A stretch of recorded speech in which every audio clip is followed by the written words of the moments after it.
Bueno, vamos a comenzar. Ahorita se conectan o si no lo ven grabado los demás. Está aquí y lo saluda Catulo, que cumplió 11 años en diciembre. Bueno, vamos a comenzar un nuevo año, una nueva lectura y el día de hoy damos inicio a nuestro club con una lectura magnífica. No sé si ya la comenzaron a leer, si no, ahorita me dicen. Pero para mí es una gran novela y como ven me puse un fondito como de nieve porque me recuerda a la novela, me recuerda a Cumbres Borrascosas, donde también empieza la narración diciendo que pues que va a nevar, ¿no? A ver, doy aquí acceso a Erika. Entonces, vamos a comenzar. ¿Qué va a pasar en esta sesión? Bueno, lo que va a suceder, hola Erika, es que voy a hablar un poco del contexto de Emily Brontë, de la novela, y vamos a repasar en los primeros capítulos, los primeros dos nada más para que se animen a leerlos o para que si los leyeron, pues repasen. Y también para no spoilear, porque igual no está padre que te digan de qué va la historia cuando tú la estás leyendo, ¿no? Entonces vamos a ir nada más a los primeros dos capítulos si es que no han empezado con la lectura. Hola Erika, pues aquí ya estamos comenzando. Entonces vamos a comenzar de lleno con esta situación. Cumbres Borrascosas, las hermanas Brontë, Emily Brontë introducción a esta novela Cumbres Borrascosas. Vamos a comenzar con quiénes fueron las hermanas Brontë. Estas tres personas son las escritoras más importantes del siglo XIX en Inglaterra y yo diría que también para toda la literatura en inglés. También ahí podemos agregar a Jane Austen, que es otra gran novelista del siglo XIX. Sin embargo, estas tres hermanas Brontë brillan porque, pues por esa situación familiar por la que atravesaron, que al parecer estaba todo en contra de ellas y aún así lograron ser unas escritoras formidables. Entonces, son tres hermanas, Charlotte, Emily y Anne Brontë. Ahorita les voy a enseñar todo su árbol genealógico, pero ellas tres fueron las que se dedicaron a la escritura. Escribieron en una época en la que no se esperaba que las mujeres se dedicaran a ser escritoras. Es más, pues ellas en sus primeras publicaciones tuvieron que escribir con nombre masculino. Ahorita también les voy a mostrar. Pero antes de seguir avanzando, quiero que vean la foto que está en la imagen. Y como pueden ver, de un lado, del lado izquierdo, hay dos. Ajá. Anne y creo que es Emily, la del medio. Y luego del lado derecho está otra, que es Charlotte. Ahí me moví de diapositiva. Ajá, sí, así es. Primero está Anne, que es la de abajo a la izquierda, luego Emily, que es la del medio, y luego está Charlotte. Pero si ustedes se fijan, y quiero que pongan atención a eso, en la parte de en medio, entre ellas tres, se ve como si le hubieran despintado. ¿Ah? Como si se estuviera despintado ahí. Hay algo que está ahí como borrado o despintado. ¿Sí? ¿Qué es? ¿Qué es eso? Bueno, pues es una cuestión muy importante de su familia. Ahorita la vamos a comentar. Solo tomen nota, ¿ok? No hay muchas pinturas de las hermanas Brontë porque aunque alcanzaron cierto prestigio en su vida, pues recuerden que no era muy común hacerse pinturas más que la gente muy, muy rica. Y fotografías, pues no se alcanzaron a tomar por la misma situación de que eran personas muy, bueno, pues en una situación no tan privilegiada. Y por otro lado, ustedes van a encontrar en internet algunas fotos de las hermanas Bronte, pero no está corroborado que sean ellas. Solo son fotos de 3 chicas en el finales del siglo XIX y ya se ellas, ¿no? Pero no está asegurado que sean las hermanas Bronte las que ustedes lleguen a ver en internet, ¿ok? Digamos que la imagen oficial es esta que yo les estoy mostrando. ¿Dónde vivían las hermanas Bronte? O Bronte, como quieran decirles, es lo mismo y ahorita vamos a ver por qué. No hay como tampoco una pronunciación oficial. Ellas vivieron en Haworth, un pueblo al norte de Inglaterra, un pueblo aislado al norte de Inglaterra. ¿Ah? Eran hijas de un pastor anglicano que se llamaba Patrick Bronte. Ahorita también les digo un poquito más sobre su papá. En esa época, en el finales del siglo XIX, las mujeres no les era permitido ir a la escuela. Sin embargo, pues tenían que ser educadas. La mayoría de las mujeres que recibían educación lo hacían a través de institutrices, es decir, otras mujeres que iban a su casa a enseñarles a leer, a escribir, a bordar. Ajá. De hecho, la lectura y la escritura no era una de las principales actividades de las mujeres. Lo principal era bordar, coser, cocinar, etcétera, y ya eventualmente, si el papá dejaba, pues ya las dejaban, les enseñaban a leer y a escribir.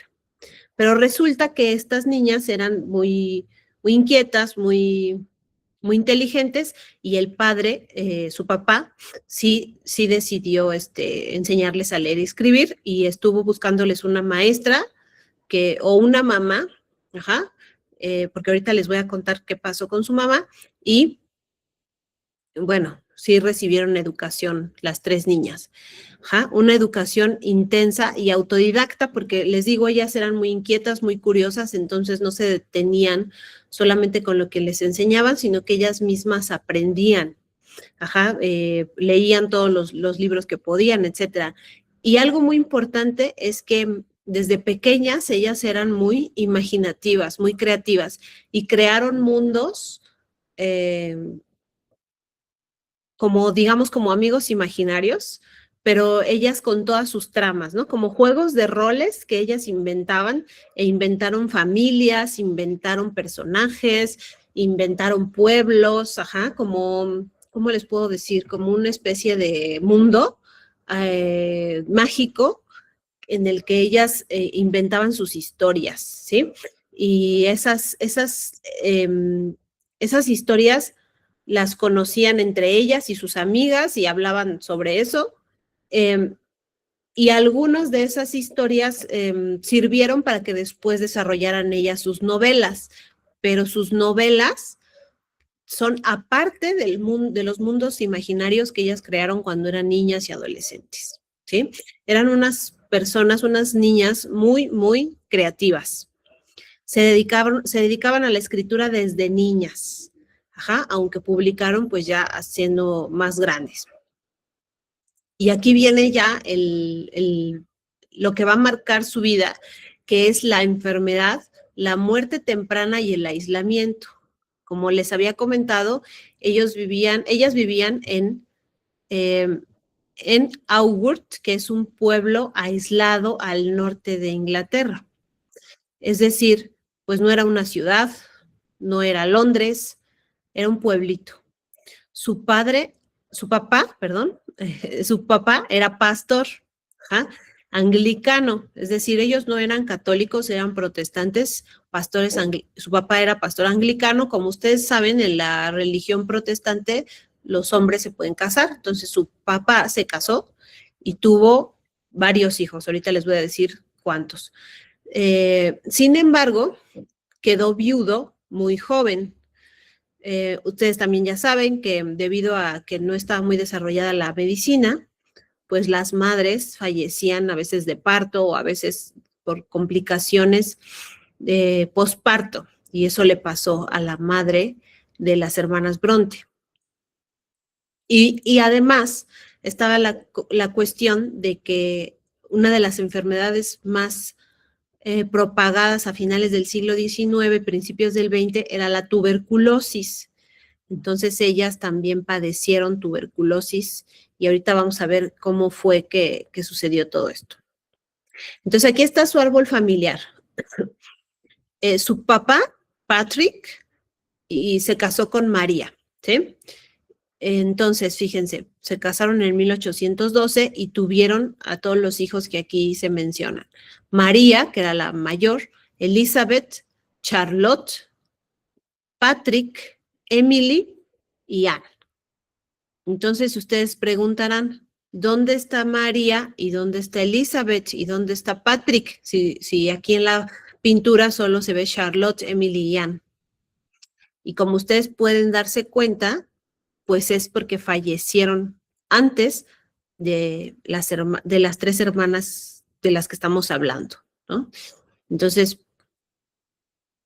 vean cómo, por ejemplo, la mamá muere en 1821, es decir, un año después de haber dado a luz a Anne. Y les digo, el papá estuvo buscando durante bastante tiempo una mamá para los hijos, ¿no? Que tenía además 6, pero no conseguía una esposa. ¿Por qué? Porque él no tenía, o sea, las chicas de la época, pues era muy difícil que quisieran casarse con un hombre que era padre de 6 hijos y que además era párroco y que no tenía una fortuna, ¿no? Era una persona, les digo, humilde, con pocos recursos y con 6 hijos, entonces no era un buen partido para las chicas y no consiguió casarse con ninguna mujer después. Entonces fue padre de estos 6 hijos y desafortunadamente se enfermaron de tuberculosis y murieron, como ustedes pueden ver, fíjense, en el 25 murió María y Elizabeth. Después en el 48 muere Patrick y muere Emily, o sea, nuestra autora. Y meses después muere Anne. ¿Ja? Entonces, al final de la familia Bronte, solamente quedaron Charlotte y Patrick. Y si ustedes se dan cuenta en las fechas que están acá, murió antes que su padre, que Patrick. Entonces, como se dan cuenta, fue una familia marcada por la muerte. Vieron primero morir a su madre. Luego, entre hermanos, se vieron morir y fallecer. Y luego, el padre ve morir a sus hijas y la que quedó más tiempo, digamos, fue Charlotte. Y por eso ustedes van a ver en la creación literaria de estas hermanas, pues Emily solamente tiene una novela y un libro de poemas. Anne solamente tiene 2 o 3 novelas, que es La Inquilina y otra que ahorita no me acuerdo el nombre.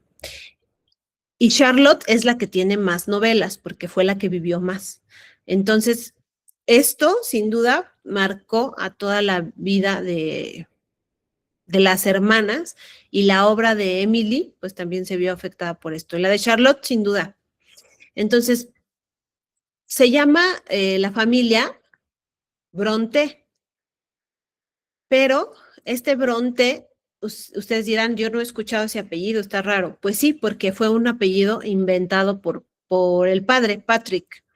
Ajá. A Patrick se llamaba, se dice porque no está bien registrado, que se pudiera haber apellidado Brunti o Prunti. Ajá. Patrick Brunti o Prunti. Pero con el paso del tiempo, él era un chico, igual cuando fue joven, muy curioso, muy interesado en los conocimientos, en estudiar, etcétera. Entonces, pues pensaba que su apellido no era como de un caché así muy importante, entonces se lo fue cambiando hasta que llegó a Bronte, ajá, y bueno, así se quedó como Patrick Bronte, y así las hijas después se llamaron con ese apellido. pero no es como el apellido original, ¿no? Es como un apellido inventado para darle un poquito más de realce a la familia. ¿Ok? Bueno, entonces, como les digo, pues la vida de las hermanas fue marcada por la muerte. Entonces, ahora sí, ustedes vuelven a ver este cuadro de las hermanas Bronte y ven que está un espacio en medio de ellas como borrado. Y pues el que está borrado es el hermano Patrick Branwell, ¿ja? El hermano que falleció en el 49, ¿ja? En el 48. No, no se sabe por qué lo borraron de de la pintura, pero bueno, lo quitaron, ¿no? Hay una hipótesis, se las voy a corroborar la siguiente sesión, y es que Patrick, si ustedes ven el árbol familiar, también se dan cuenta que es el único hijo varón, ¿sí? Entonces, imagínense al único hijo varón entre puras mujeres. Entonces era, digamos, el consentido, ¿no? Era el bohemio de la familia. Se dice que era alcohólico, era pintor y que tenía bastantes problemas emocionales.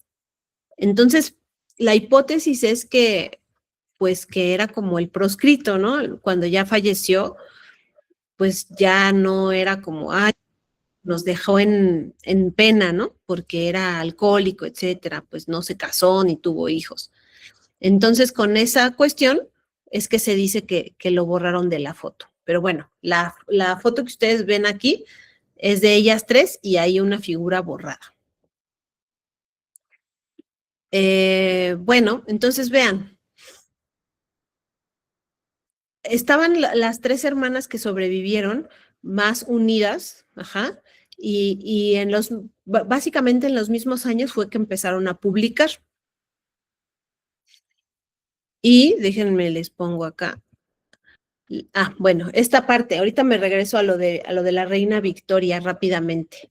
Pero como les había comentado, cuando ellas empezaron a publicar con seudónimos masculinos, porque como ya hemos visto con muchas autoras, con muchas escritoras y artistas de las que hemos estudiado su vida, no era muy bien visto que una mujer escribiera, y sobre todo temas tan radicales como los que vamos a ver acá en Cumbres Borrascosas. Entonces, cada una de ellas en su primera publicación usó un nombre masculino: Charlotte Currer Bell, Emily Ellis Bell y Anne Acton Bell. Eran como los hermanos Bell, ¿no? Pero cuando empezaron a tener éxito sus novelas, pues ya, ya se puso el nombre original de Charlotte, Emily y Anne Bronte.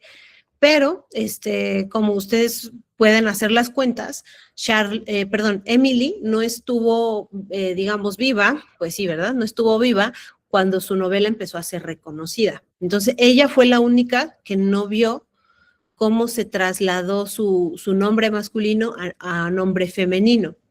Ajá. Ella, pues, solamente vio publicada su novela como Ellis Bell. Y ya hasta después que muere Emily, ya fue cuando lo cambian a Emily Bronte, ¿sí? Bueno, pues, pero seguramente se enteró ahí donde haya estado. Y ahora me regreso un poquito. ¿Cómo era la sociedad en la que vivían las hermanas Bronte? Pues les digo, escribieron a finales del siglo XIX, en plena transformación social y económica. Estaba el auge de la revolución industrial, crecimiento de fábricas, explotación laboral y desigualdad social. Sin embargo, también había una parte rural todavía muy presente en Inglaterra, porque digamos que así como ocurrió en todas las ciudades que se han industrializado, o en todas las naciones que se han industrializado, lo primero que se industrializa pues, son las metrópolis, ¿no? Las ciudades más habitadas, etcétera, mientras que los lugares más alejados quedan hasta cierto punto incluso abandonados de todo el avance tecnológico. Entonces, aunque estaba la revolución industrial en Londres, por otro lado, en donde ellas vivían, pues no había nada de esto. Entonces, ustedes van a ver una novela en la que no hay trenes, no hay coches, no hay electricidad ni nada, ¿no? Todo está muy precario. También era una sociedad, perdón, rígidamente jerarquizada. Entonces, igual como ustedes saben y han visto seguramente en las series y películas basadas en los siglos XIX e inicios del XX de Inglaterra, está muy presente todavía una sociedad jerarquizada y sobre todo las diferencias entre los nobles y los que no son nobles, ¿no? Los que pertenecen a la aristocracia y los plebeyos. Entonces, pues esto se ve también mucho en Cumbres Borrascosas, porque ya ustedes saben, ¿no? Que existen estos nombres aristocráticos como los lords y las ladies, etcétera, ¿no? Y bueno, pues resulta que acá en esta novela, pues se va a ver esta situación, esta diferencia de clases.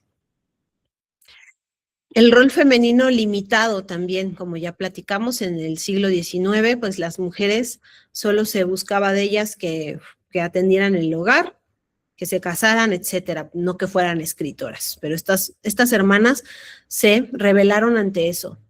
Y estaban todos muy arraigados a la moral victoriana estricta, y cuando ustedes escuchen hablar de la moral victoriana, se refiere a que la reina de Inglaterra, pues era la emperatriz y reina Victoria, ¿no? Que es la que aquí, la que aparece en la parte derecha de la pantalla, reina del Reino Unido y Gran Bretaña e Irlanda, y de la India, o sea, era reina de todo el mundo, básicamente. Ella estuvo del año 1837 del 1837 a 1900, ay Dios, no, ya aquí se me fue esta fecha. Reinado de la reina Victoria, voy a buscar la fecha, porque está como un poco raro ahí.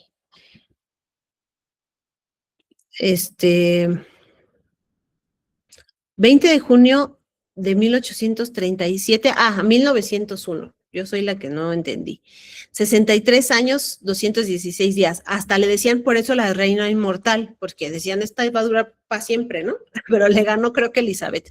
Bueno, y después ya vino Eduardo VII y antes estuvo Guillermo IV, ¿no? Entonces es una de estas reinas de Inglaterra muy, muy presentes, que no solamente, digamos, que no solamente dirigieron al país, sino que impusieron un modo y estilo de vida, un modo de ser, ¿no?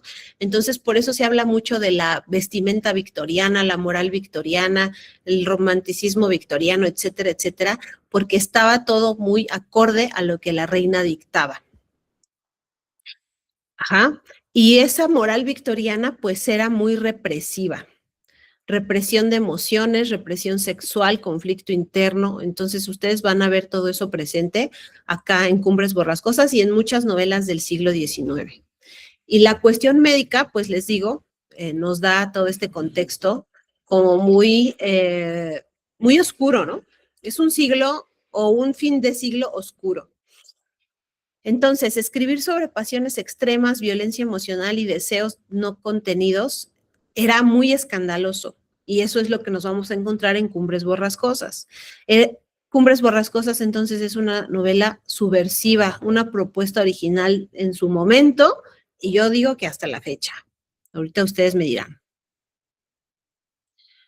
Esta ya la pasamos. Y ahora les voy a contar quién fue Emily Bronte, pero antes de ir a su vida un poquito más a detalle, quiero saber cómo van.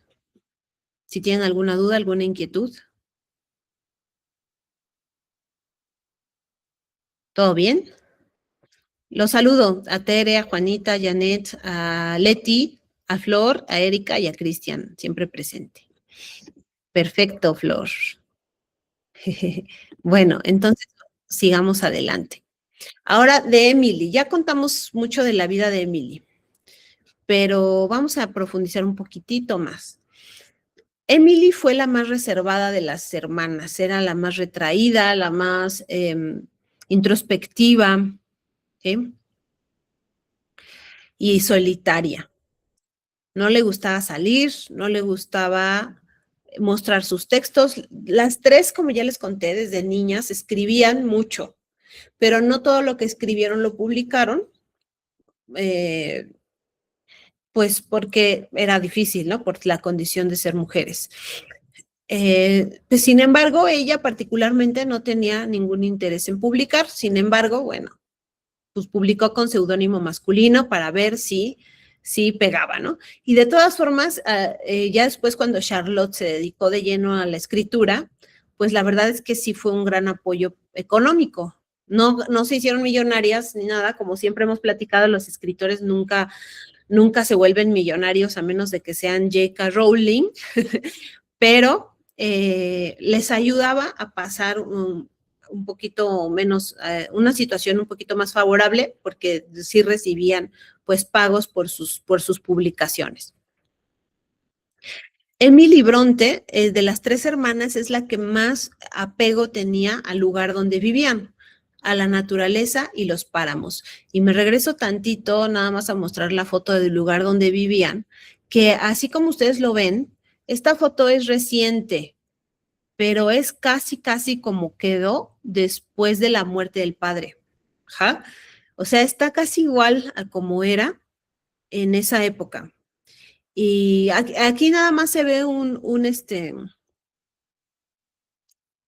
pues este edificio que era la parroquia del papá, ¿no? Pero si ustedes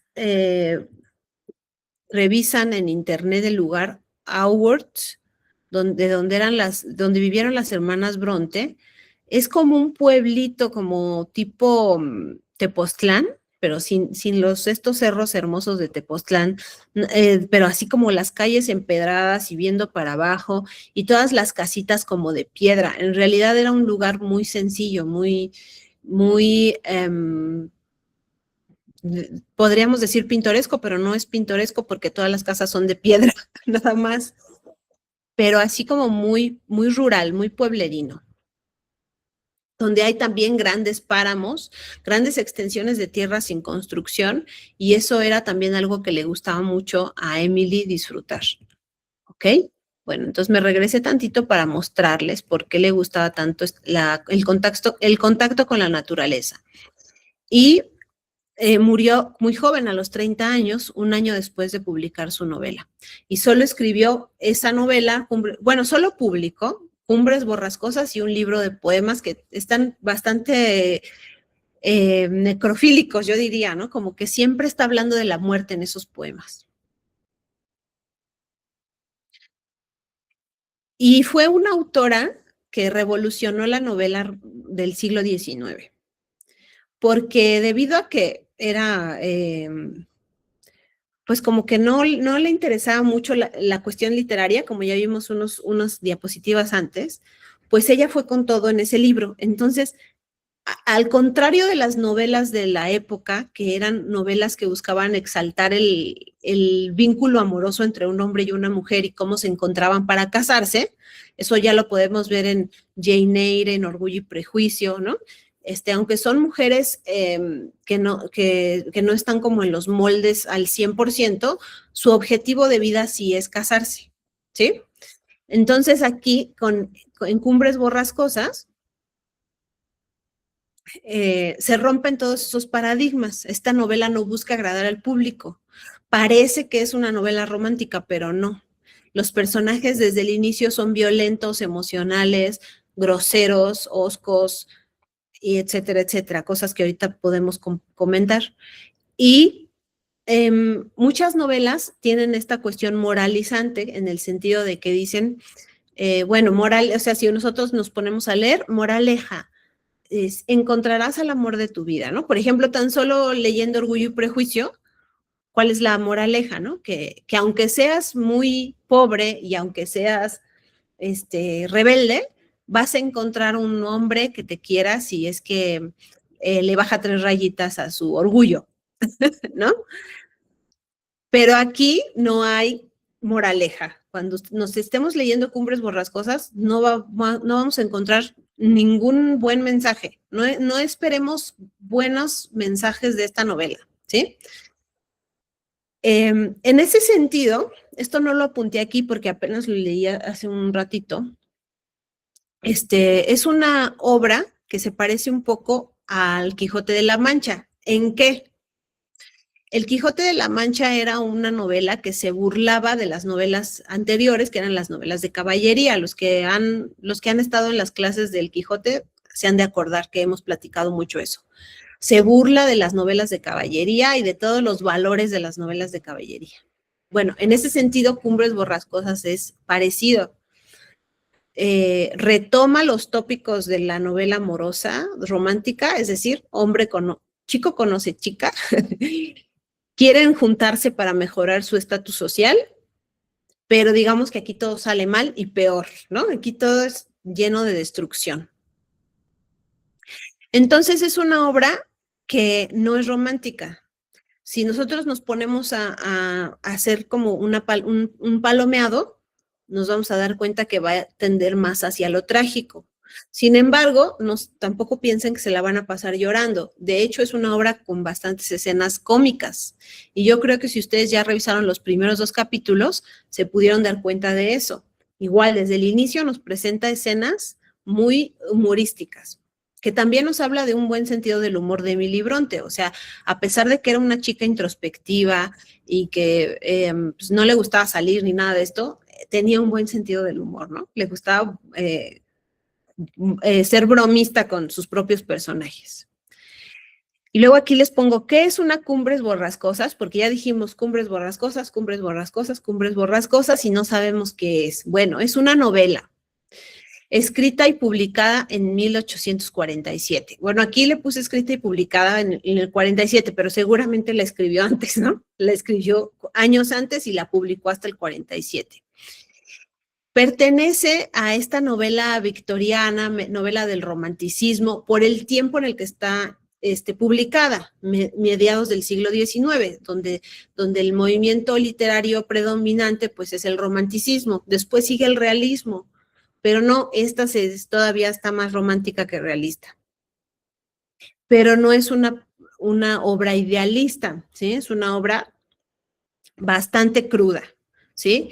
Y a partir de sus características también se le asocia con la novela gótica por una atmósfera oscura, hostil y opresiva. Eso lo vamos a analizar más a profundidad posteriormente. Entonces, no es una obra de amor tradicional. Esto lo repito muchas veces porque no quiero que se vayan con esa idea, con esa finta de que se van a encontrar la clásica historia de amor donde todos son felices. No, aquí, si algo son infelices. Aquí todos son unos infelices, ¿sí? En el buen y el mal sentido de la palabra. Y porque ustedes van a ver próximamente, van a empezar a ver anuncios de la película de Cumbres Borrascosas, que va a salir el 14 de febrero.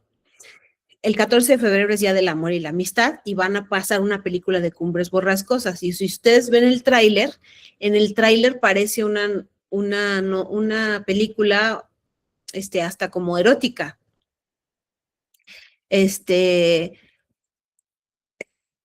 Dice aquí Flor, si sufro yo, sufren todos. Exacto, así es la novela de Cumbres Borrascosas, ¿no? Si yo la pasé mal, tú también. Ahorita platicamos un poquito de eso. Bueno, pero les digo, en la novela, en la película, la ponen como una película romántica y con tintes eróticos, pero no se vayan con eso, tampoco. Acuérdense que ahorita están adaptando muchos libros, pero los están, más básicamente los están reelaborando, no los están adaptando. Entonces, igual siento yo que con Cumbres Borrascosas van a reelaborar, o sea, fanfic de Cumbres Borrascosas, no va a ser una adaptación de la novela. Eso es lo que yo pienso. Espero por lo menos una buena película. Pero nosotros vamos a estar leyendo la novela. Entonces, esta novela, con todo lo que les he platicado, que nada más es un pequeño, pues como esbozo, porque yo más bien quiero que ustedes con su lectura se vayan dando cuenta de qué trata Cumbres Borrascosas. Pero imagínense una novela donde subvierte el amor romántico, los personajes son hostiles, etcétera. Entonces, cuando se publicó, fue considerada una novela violenta, excesiva y perturbadora.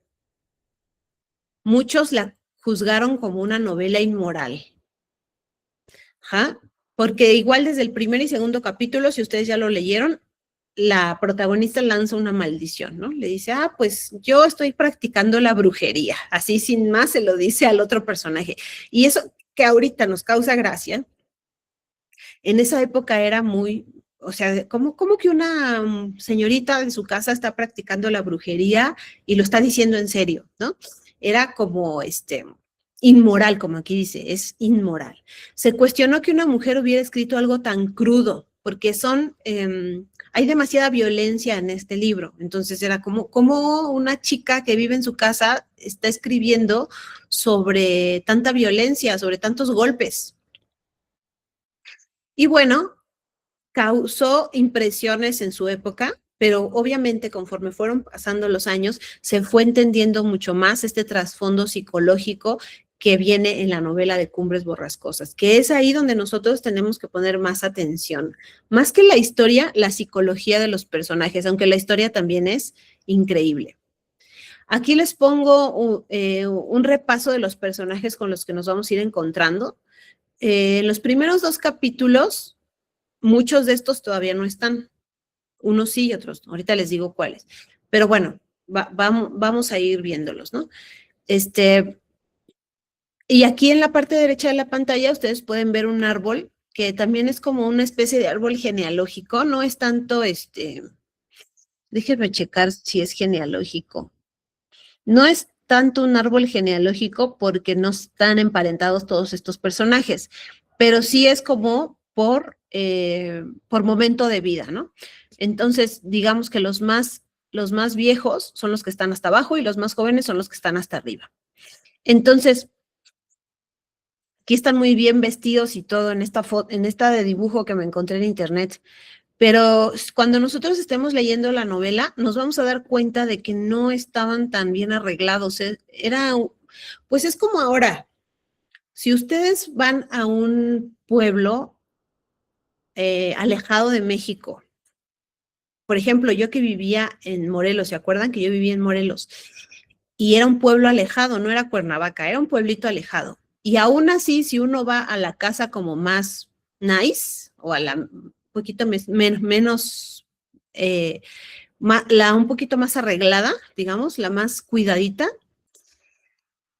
siempre va a estar, o sea, no va a estar 100% arreglada, no va a estar nueva la casa, va a estar como que, mira, no le han pintado en tantos años. Ay, mira, las plantitas están ahí medio secas.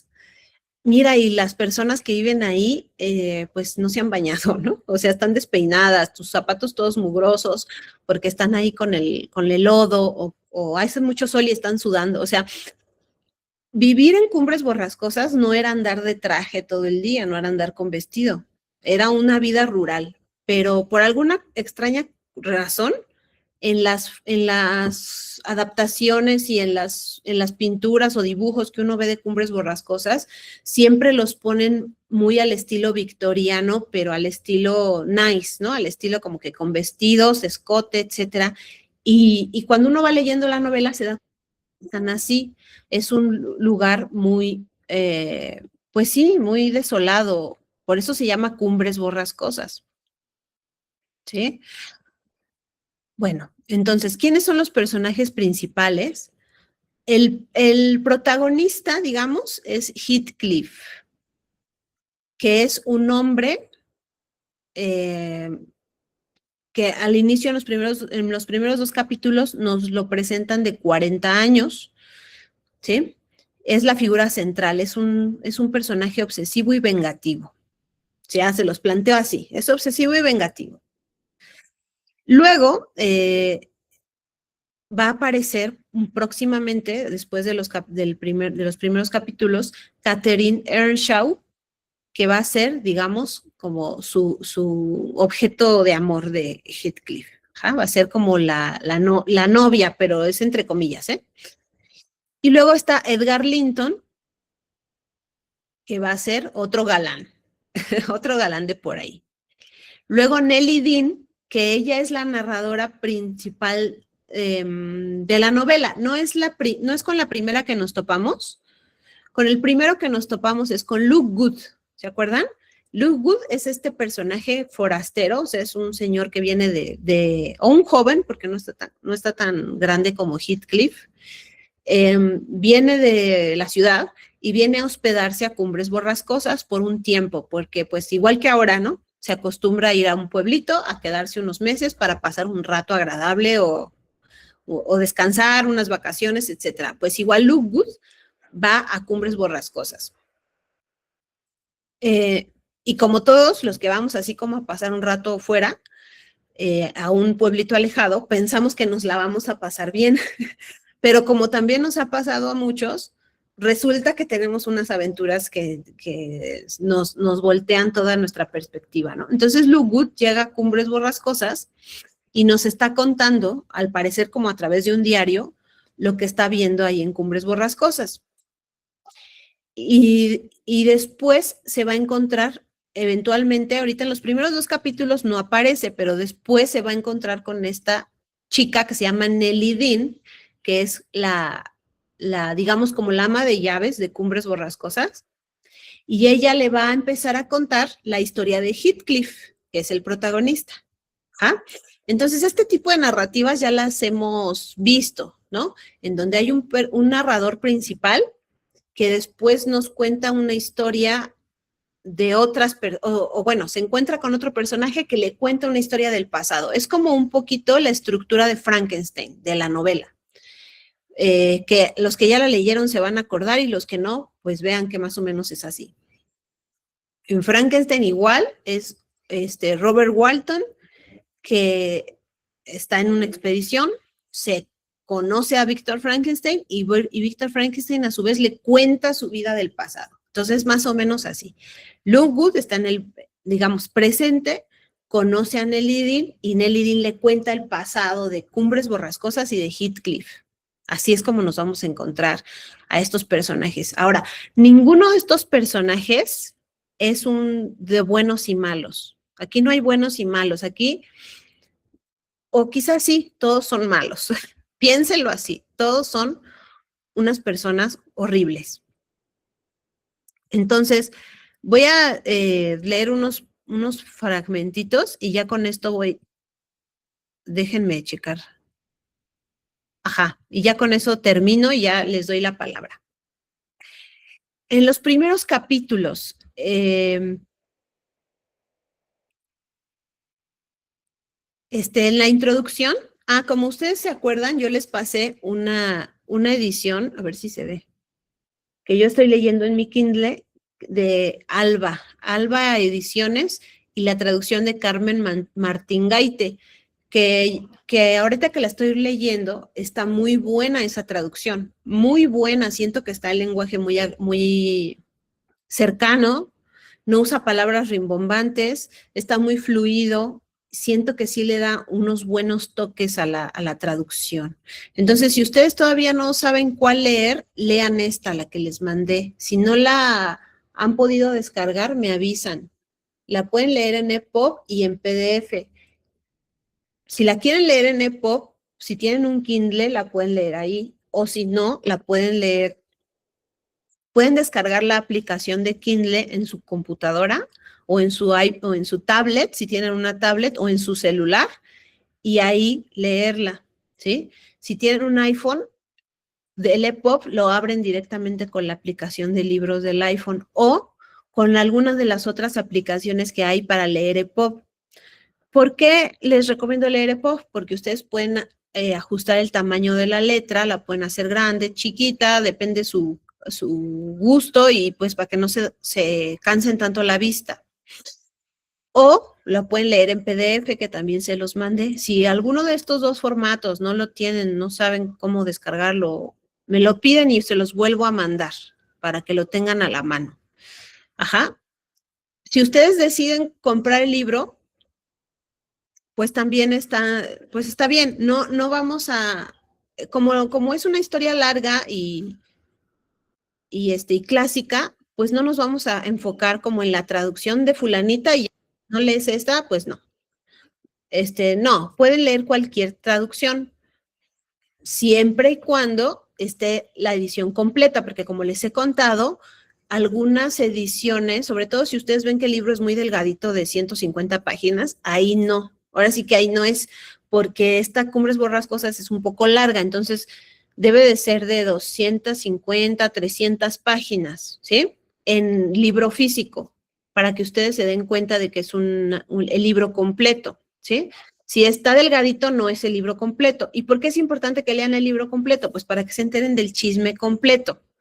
Si no, pues van a estar ahí, se van a saltar escenas y se van a perder partes bastante interesantes, ¿no? A ver, dice aquí Flor, en mi celular tengo descargada una aplicación que se llama Read Era, funciona genial hasta para subrayar y tomar notas en EPUB. Exacto.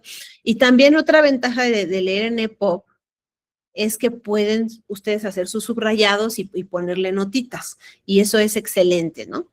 Entonces ahí prueben, no es obligatorio con una app o con otra, ¿no? Pero prueben la que mejor se acomode para que lean con más comodidad, sobre todo por la cuestión de la vista. Y porque leer en celular es bastante cansado, a mí no me gusta. Por eso, pues, invertí en un Kindle, pero pues a veces no hay para invertir, entonces, pues tienes que leer en el celular, que yo también leo en el celular, pero menos, ¿no? Bueno, entonces les leo, estos fragmentos los saqué de la traducción de Alba, la que yo les recomendé. Y fíjense, no es por presumir, ¿eh? No es por presumir, pero la edición de Alba, si ustedes la quieren comprar físico, cuesta bien carísima, carísima de París. Entonces, nosotros la pudimos piratear. Entonces, hay que aprovechar esa gran oportunidad que tuvimos de piratear esta novela y poder leerla gratis. Bueno, en la introducción de esta edición de Alba dice así: Cumbres Borrascosas se convertiría en una de las novelas más indiscutibles del siglo XIX. Tuvo una acogida decepcionante cuando se publicó en 1847, pues los lectores victorianos se sintieron incomodados por lo que consideraban una descripción demasiado cruda de las pasiones sin control. Entonces no les gustó. A los recatados victorianos ingleses del siglo XIX. Una descripción demasiado cruda de pasiones sin control. Yo creo que eso que ellos dijeron como defecto, ahora es una virtud, ¿no? Una descripción demasiado cruda de pasiones sin control. Si eso dijeran de algo que yo escribí, me sentiría halagada. Entonces, no, solamente no la supieron entender, ¿no? Pero es una novela apasionante. Eso viene en la introducción. Y ya la segunda cita que resalto es la del primer capítulo, donde Lookwood, este personaje, este forastero, nos explica qué es Cumbres Borrascosas, que es el lugar como de la colonia o el pueblito chiquito. Es que no es el pueblo, sino que es como la hacienda, ¿no? Así como las haciendas se llaman, no, pues que Hacienda La Escondida. Pues esta digamos que se llama Cumbres Borrascosas, ¿no? Entonces dice Lookwood, dice así: Cumbres Borrascosas es el nombre de la finca del señor Heathcliff. Se trata de una denominación de toponimia local y el adjetivo borrascosas alude significativamente a las perturbaciones atmosféricas a que por su situación se ve sometida cuando el tiempo se pone de tormenta. Exacto. Entonces, como ustedes, como les dije, no les enseñé imagen, pero como les dije, Auguth, ya no, se me olvida cómo se pronuncia, Aworth o Haworth, que es de donde es Emily Bronte, pues digamos que ese mismo lugar ella lo transformó en Cumbres Borrascosas, ¿no? Digamos, se inspiró en su pueblo Haworth para Cumbres Borrascosas. Y como yo les dije, Haworth es como un lugar así como Tepoztlán, o sea, con unas calles que van así, o sea, porque es un lugar en la montaña. Y de hecho estaría muy bien una adaptación de Cumbres Borrascosas en Tepoztlán, porque en Tepoztlán también el clima es como más frío, ¿no? Más boscoso. Y borrascoso, ¿no? No sé si ustedes han llegado a pasar por Tepoztlán durante enero, febrero, marzo, que es la sequía total y los cerros se ven que uno dice, estos cerros de veras ya están en sus últimas, ya el cambio climático, ay, qué decepción, ¿no? Así como que uno hasta se deprime de ver el todo seco, pero llega la lluvia y ya todo florece, ¿no? Pero bueno, ese tiempo de secas es así como yo me imagino que es Cumbres Borrascosas, o sea, unos cerros secos, obviamente por la temporada de secas, que es después de septiembre hasta marzo, abril o mayo, frío, un lugar frío, pero imagínenselo todavía más al norte, ¿no? Porque es Inglaterra, donde nieva, donde está a punto de nevar, aquí cuando empieza Cumbres Borrascosas, a los 2 días que llega Lugood cae una super tormenta que ya no lo deja salir. Entonces es un lugar borrascoso, ¿no? Ok, y hay muchos, muchos días de tormenta. Un lugar, imagínense en ese clima qué cosas pueden pasar. Luego las siguientes son descripciones ahora de Heathcliff, que les digo que es uno de los personajes centrales. Fíjense, esto es muy importante sobre Heathcliff, porque, ay, ¿cómo me digas que le copié lo mismo? Sí, ahorita les leo lo de Heathcliff, no es esto que viene aquí. Lo de Heathcliff es muy importante porque, porque esto, en eso va a ser, según yo, según mi lectura, que se las voy a ir compartiendo mientras pasemos mientras vayamos avanzando en la lectura, según yo, esto es toda la clave para ir entendiendo muy bien esta novela. Entonces, déjenles comparto la pantalla de cómo yo lo leo en el Kindle y lo que tengo subrayado sobre Heathcliff, que es algo que es muy importante según yo. Según yo, todo esto es trascendental. Esto está en el capítulo 1 o 2, uno de esos, donde nos presentan a Heathcliff, que es el personaje masculino principal. Dice, el estilo de vida del señor Heathcliff ofrece un singular contraste con su vivienda. O sea, su vivienda es Cumbres Borrascosas, él ahí vive. Es un gitano de tez aceitunada con el aspecto, el atuendo y modales de un caballero. Todo lo caballero, naturalmente, que puede ser cualquier señor afincado en el campo. Un poco desaliñado, tal vez, pero sin que ofenda su desaliño, porque tiene buena planta y es guapo, aunque algo taciturno. Puede que alguien tendiera a achacarle cierto orgullo de raza, pero siento en mi interior una acorde simpatía hacia él que me dice que no se trata solo de eso. ¿Ah? Entonces, fíjense muy bien. Nos dice que Heathcliff es un gitano de tez aceitunada. Entonces, no es un inglés, no es un güerito de ojo verde, es una persona morena. Ustedes dicen, ay, pues aquí todos somos morenos. Pues sí, pero en Inglaterra, pues además en la sociedad victoriana, muy pipiris nice, que un gitano sea un señor de una finca llama mucho la atención, ¿sí? Entonces, también hay que considerar que a veces se les dice gitanos, a veces les decían gitanos a las personas que no sabían de su nacionalidad, ¿no? Entonces, dice que es gitano, pero no sabemos si es gitano. Puede ser que sea mestizo de otra raza, pero no precisamente gitano, ¿sí? Pero vamos a tomarlo medio literal, ¿sí? Es un gitano de tez aceitunada, o sea, tez morena, pero tiene modales de un caballero. O sea, tiene modales finos, habla bien, habla elegante, seguramente trae algún atuendo de lord, etcétera, no sé, de caballero. Pero dice, bueno, todo lo caballero que pueda hacer un señor afincado en el campo, como yo les estaba comentando. Cuando vives en el campo, aunque seas de los más ricos, no siempre estás bien arreglado, porque por las cuestiones climáticas no te lo permiten. Desaliñado tal vez, pero sin que ofenda su desaliño, tiene una buena planta y es guapo. O sea, esa es una virtud de este Heathcliff, que es guapo. Taciturno, esta es otra cuestión muy importante. Es un ser que no es alegre, no es vivaz, es hosco, taciturno, ¿sí? puede que alguien tendiera a achacarle cierto orgullo de raza. ¿A qué se refiere con eso? A que es como orgulloso, ¿no? O sea, como él es como un gitano orgulloso, o sea, como presumido, ¿sí? Pero siento en mi interior, dice Ludwig, un acorde simpatía hacia él que me dice que no se trata de eso. O sea, siento que es orgulloso, que es soberbio, presumido, pero no creo que sea por su raza, ha de ser por otra cosa, dice. ¿No? O a lo mejor es nada más porque es muy educado, no sé.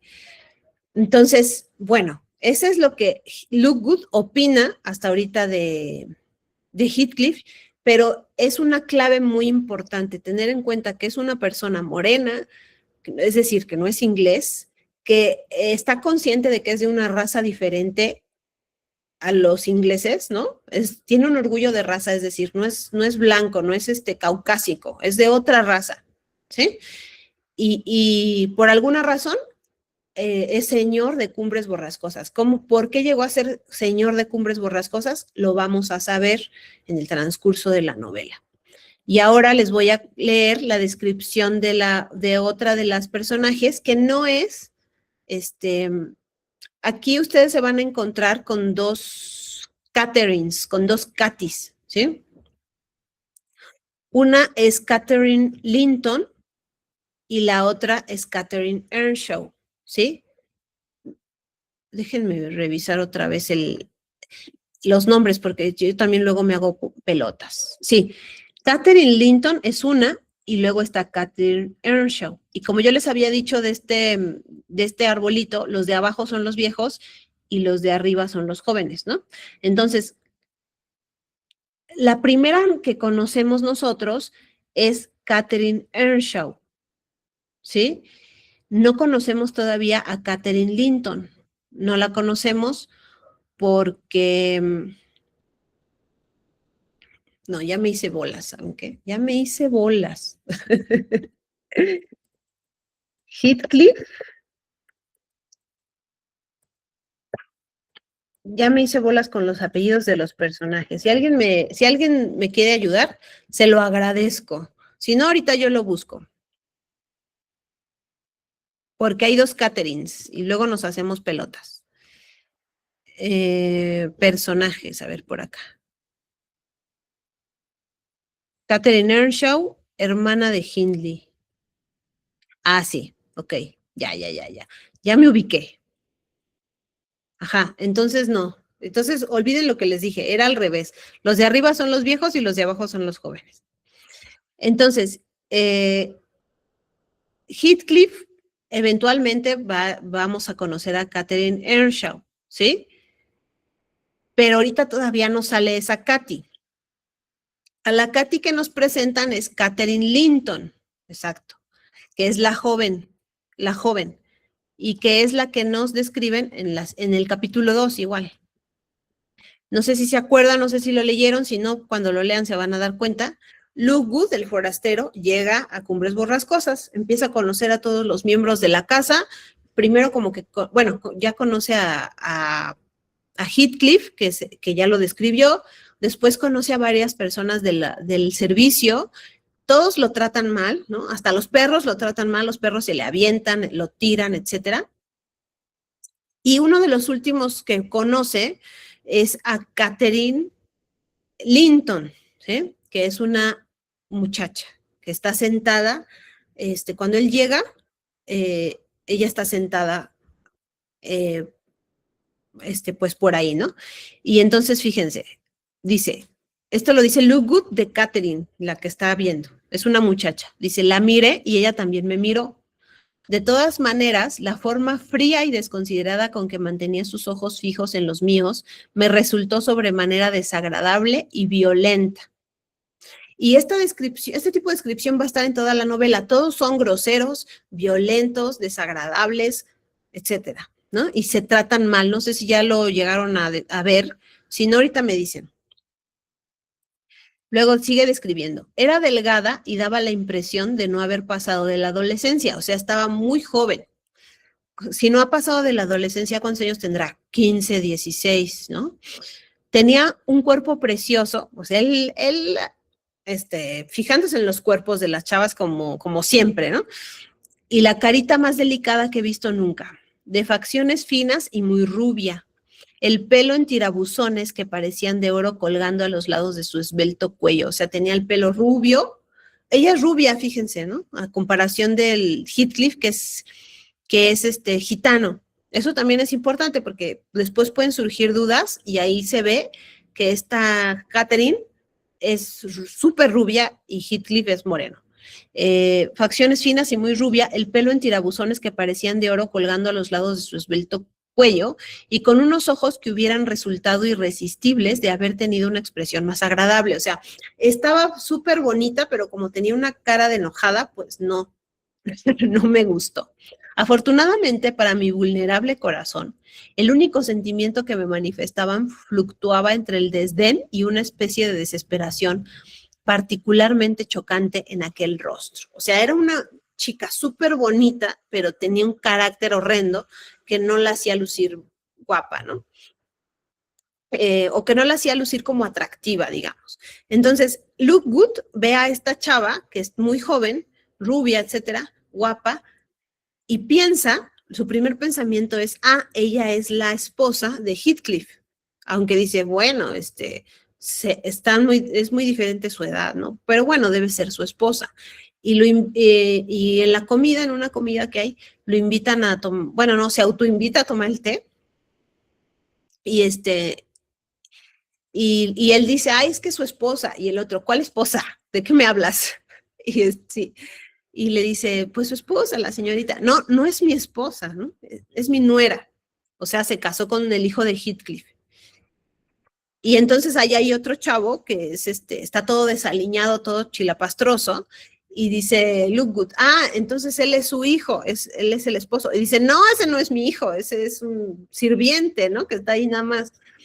Ah, mi hijo ya se murió. Dice, ok. O sea, están ahí. En el segundo capítulo ustedes van a encontrar una mesa con Heathcliff, Catherine, que es esta chica, Catherine, que está viuda ya se murió el hijo de Heathcliff, nos avisan que ya se murió, está otro chico que está ahí sentado, y otros sirvientes que andan por ahí. Digamos que los únicos dos amos, o bueno, amos porque así se les decía, ¿no? O jefes o patrones, son Heathcliff y esta chica Catherine. Y todos los demás son sirvientes. De hecho, pero no hay muchos, hay como 4 o 5 sirvientes, que son 2 cocineras, uno que es como el que ya lleva mucho tiempo ahí, que se llama Joseph, y el otro más joven, y por ahí debe de haber otro. E incluso Luke Good le dice, oigan, necesito que alguien me acompañe, ¿me pueden prestar un personal de servicio? Y dice Catherine, pues es que aquí no hay, nada más son estos que ves, o sea, estos que están aquí son los que hay. No hay nadie más que te pueda acompañar. Y ella, pero ¿cómo? Si viven en una finca tan grande, ¿cómo puede que solo tengan 5 personas? Es lo que hay, lo tomas o lo dejas, ¿no? Y en realidad todo el tiempo se la pasan tratándolo mal. Entonces él se empieza a desesperar.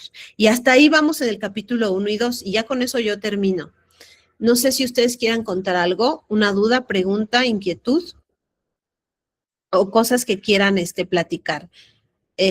La siguiente sesión sería el 28 de enero. Vamos a hablar del romanticismo y la novela gótica y tendríamos que haber avanzado un poquito más, por lo menos hasta la página 50, 70 de nuestro libro. Pero hasta ahorita, ¿cómo van? ¿Qué sienten? ¿Qué opinan?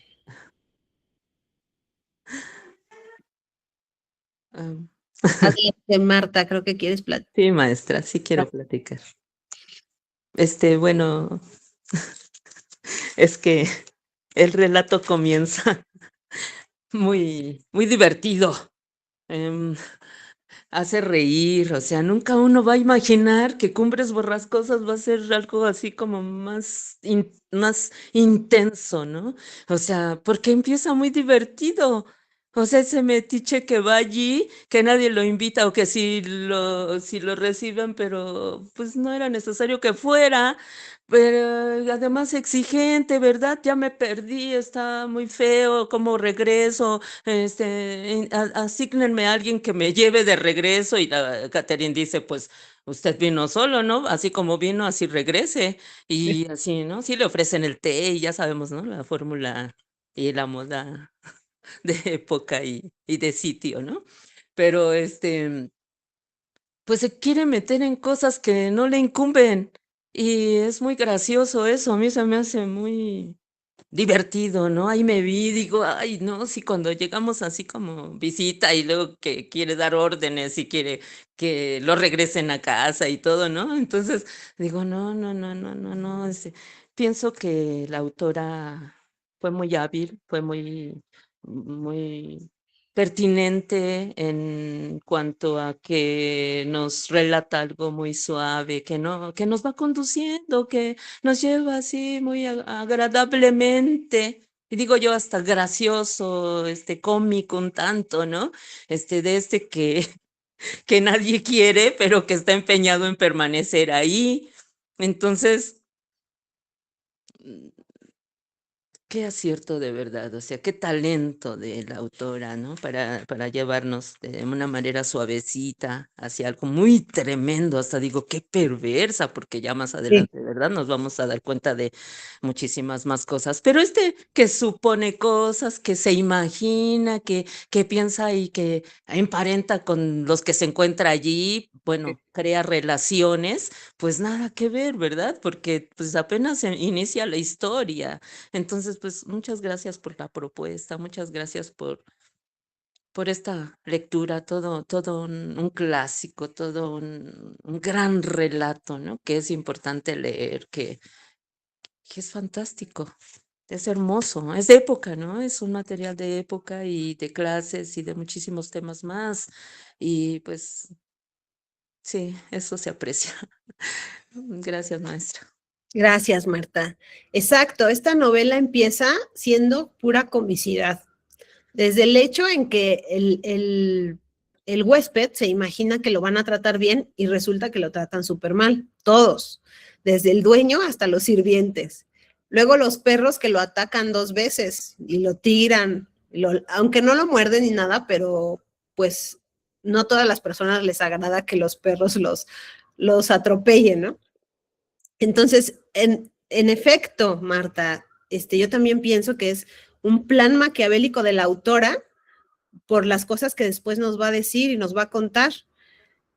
Nosotros como lectores estamos como Lookgood, como el huésped.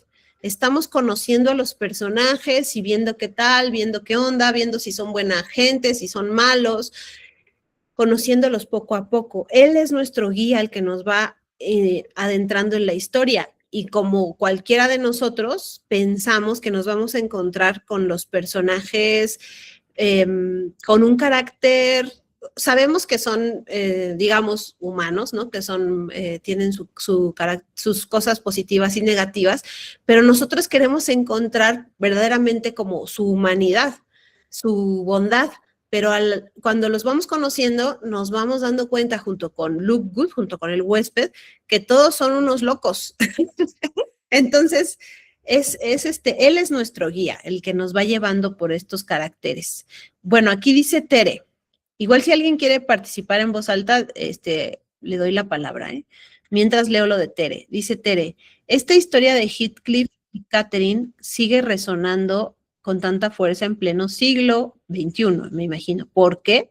¿Qué tiene de particular a pesar de haber transcurrido esos 2 siglos?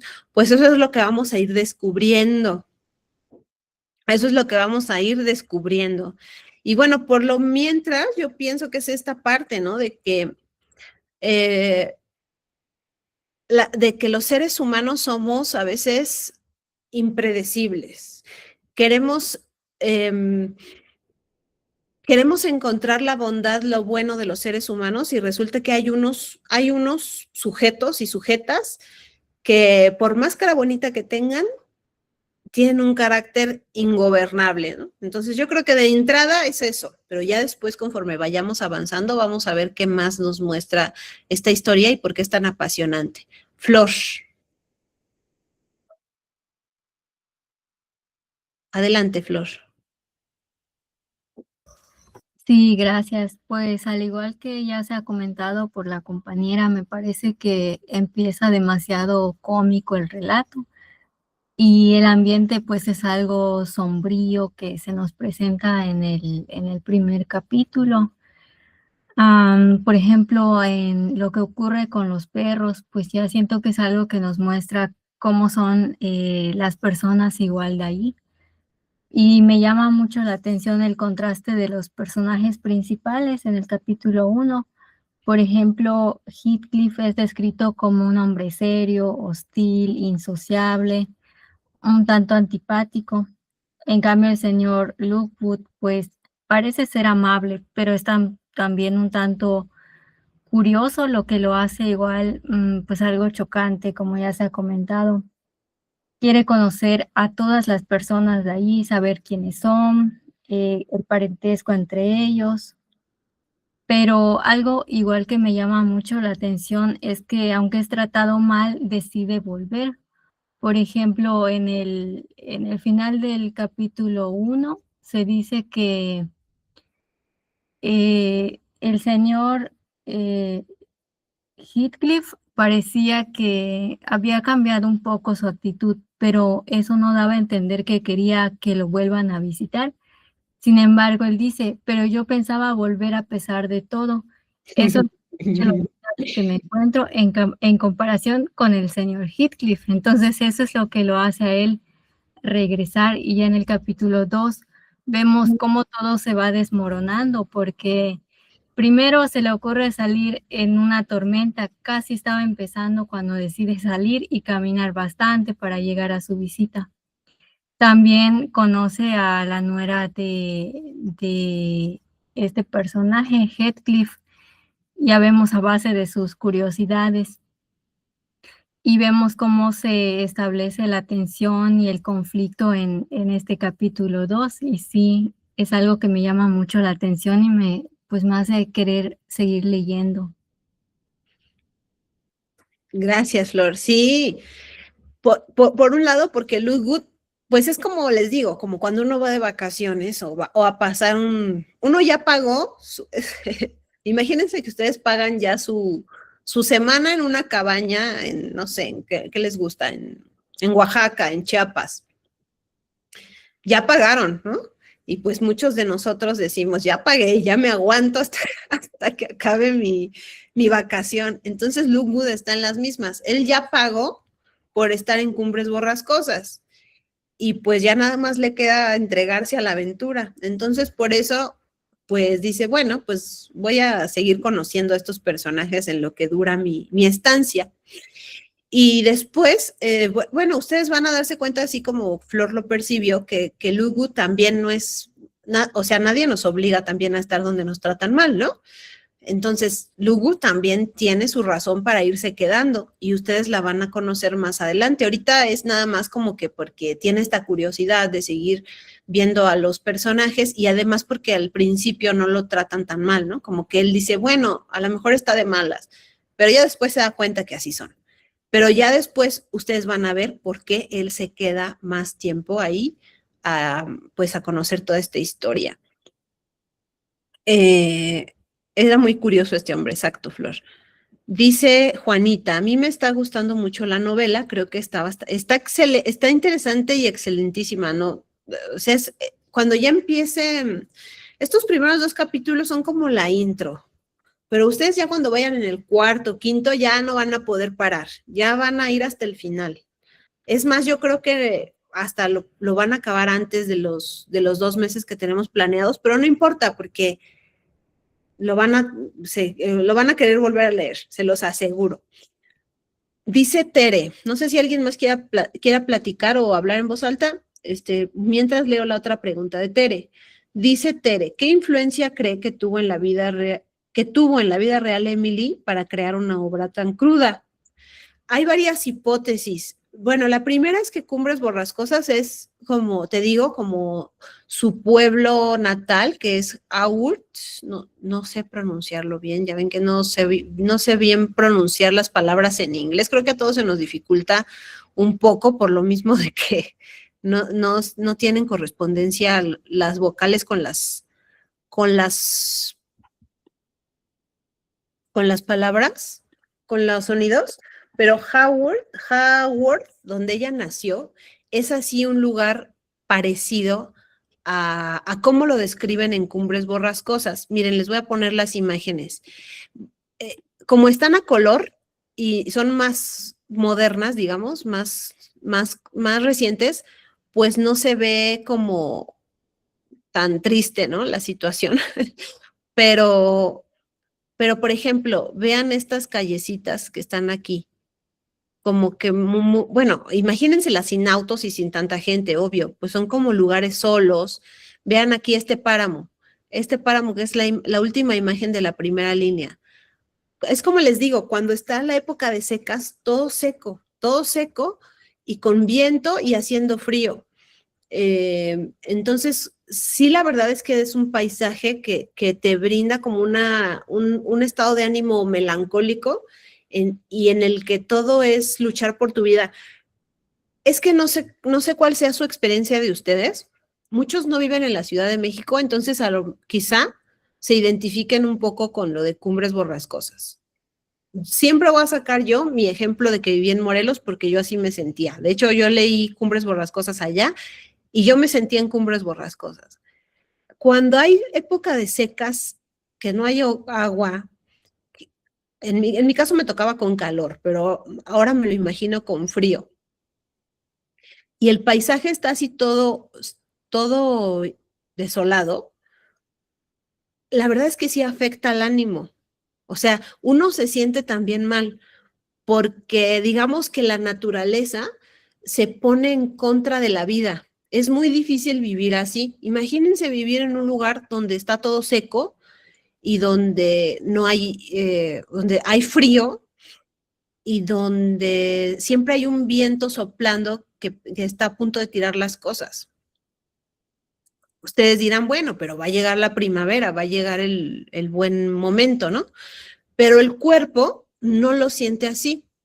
Los humanos o sea, aunque nuestra mente racional diga sí, pues el 21 de marzo llega la primavera, pero el cuerpo humano no se da cuenta, ¿no? El cuerpo humano solamente está viviendo para sobrevivir. Entonces empieza uno a sentirse mal, a sentirse deprimido. Y la verdad es que uno también empieza a ser un poquito más iracundo, ¿no? Todo te empieza a poner de malas porque el clima no te ayuda a estar bien, el clima te pone de malas, el clima te pone melancólico, el clima te pone hosco, hostil, así como el ambiente. Entonces, en ese sentido, yo pienso que mucho de su inspiración, pues fue su propia vivencia de vivir así en un lugar inhóspito, desolado, borrascoso, con ventiscas. Piensen en este ejemplo que próximamente vamos a volver a tratar. Todo el Pedro Páramo y todos los cuentos de Juan Rulfo, que son en ambientes igual, donde la naturaleza está poco favorable. Hay calor, o hay mucho frío, o hay mucho viento, o está todo lleno de polvo, y los personajes a su vez tienen un humor muy acorde a esa hostilidad del ambiente. Entonces, piénsenlo así. Y de igual manera, esto ya se los había dicho, pero después lo vamos a volver a tratar, que Juan Rulfo, una de sus lecturas más recurrentes era Cumbres Borrascosas. Y bueno, hay algunos estudios que dicen que Pedro Páramo pues tiene varias como inspiraciones de Cumbres Borrascosas, ¿no? Entonces ahí se los dejo de tarea por si quieren después investigar un poco más. Dice Tere que ya vio la película. Hay varias películas de Cumbres Borrascosas, pero está bien si las vemos, pero yo opino pues que la novela está, como siempre, la historia más completa, ¿no? Dice Flor, sí pasa, yo me deprimo en invierno cuando los días son cortos y las noches largas, la falta de sol me afecta bastante. Exacto, es que es eso, el clima contra el ser humano. Y eso es como una cuestión del romanticismo también que vamos a explorar la siguiente clase. Bueno, ahora sí ya vamos a ir cerrando porque ya llevamos 1 hora 22 minutos. ¿Alguien tiene algún comentario para finalizar? Si no, ya cierro.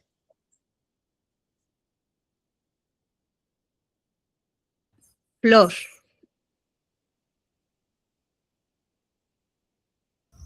Sí, solo tengo una duda. En los grupos de Telegram y WhatsApp, ¿cómo podemos ir comentando?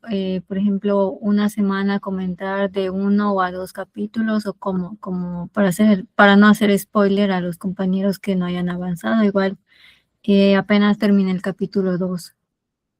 Ajá, exacto. Yo digo que vamos a ponernos como un límite, por ejemplo, de aquí al domingo, pues al capítulo 5. Y la otra semana igual otros 2 o 3 capítulos, al capítulo 8, como no irnos adelantando tanto, para que igual, ¿no? Igual para que causarles curiosidad a los compañeros y que ellos también, si no han leído, lean. Sí, ve como dosificando. O puedes hablar como en clave, ¿no? Ah, ya leí la parte donde tal, pero sin decir completo.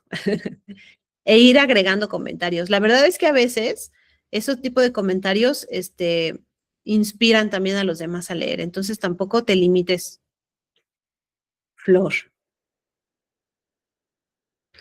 Bueno, entonces ahora sí nos despedimos. Nos vemos el 28, seguimos platicando. Vamos a leer como hasta el capítulo 8 o 10 y, y para esa clase del 28, ¿ok? Bueno, ¿algo más? Si no, ya vamos cerrando.